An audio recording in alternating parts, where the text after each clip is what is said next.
Good morning, everybody. Mark Carney promised the fastest growing economy in the G7. We have seen on the numbers this morning, GDP is in fact contracting.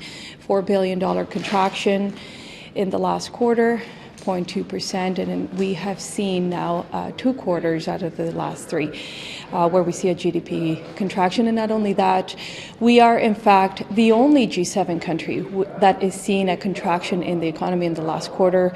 We're seeing other peers in the G7 growing, in fact. And when you look at this contraction, what does that mean for Canadians? It means there's no economic growth. There's less opportunities.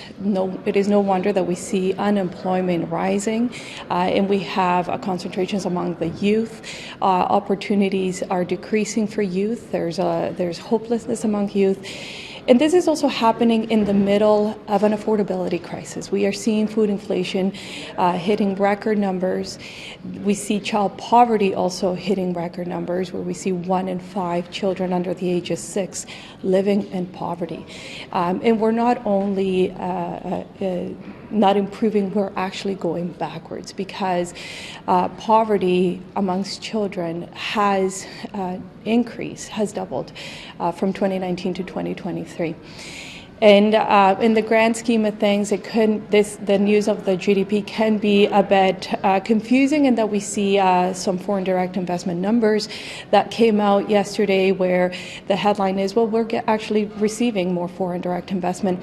But when you, in fact, look further, you will note that in the last 3 quarters, since the Prime Minister took over, we see a foreign direct investment outflow. So we are losing foreign direct investment, and the investment that is in fact coming into the country, it's in the form of mergers and acquisitions, which means we have foreign companies coming into Canada, taking over Canadian companies, and the predominantly coming from the U.S. And I saw this myself when I was in London. You see very aggressive, wealthier, bigger companies coming into the Canadian market, taking over Canadian companies, larger companies taking over smaller ones.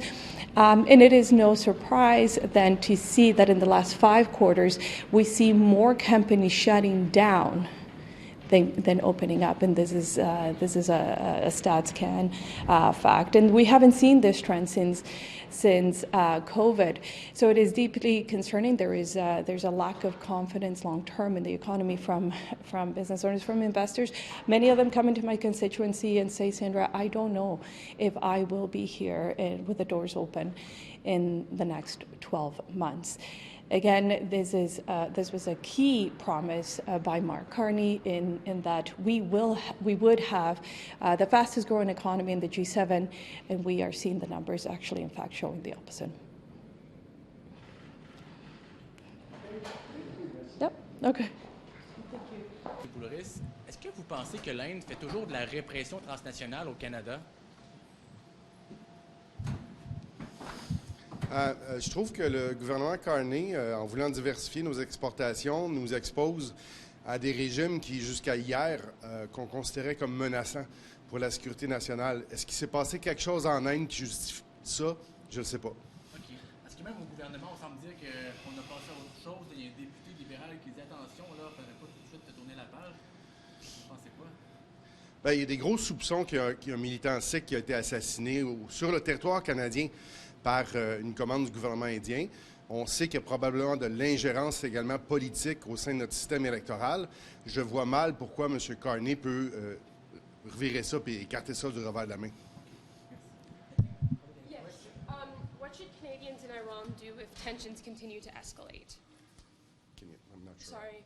What should Canadians in Iran do if tensions continue to escalate there?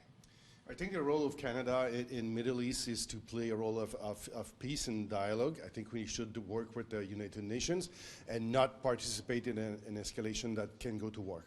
Is there anything more the Canadian government can do to get Canadians out of there to help? Of course, the security and the safety of Canadians is the first priority.